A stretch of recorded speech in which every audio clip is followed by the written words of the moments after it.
Axel? Axel. He's got something really important right now. Good talk. Okay, so this is Axel, Oh, don't do that, Axel. you get in trouble. This is Axel. No.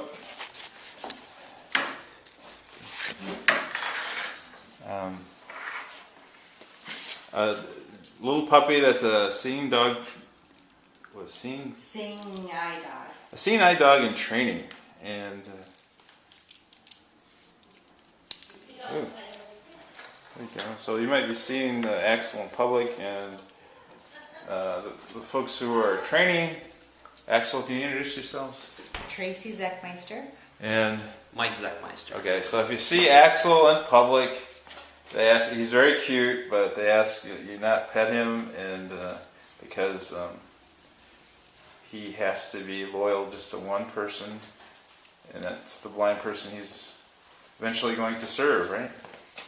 In the future. Well, Axel. Axel's set.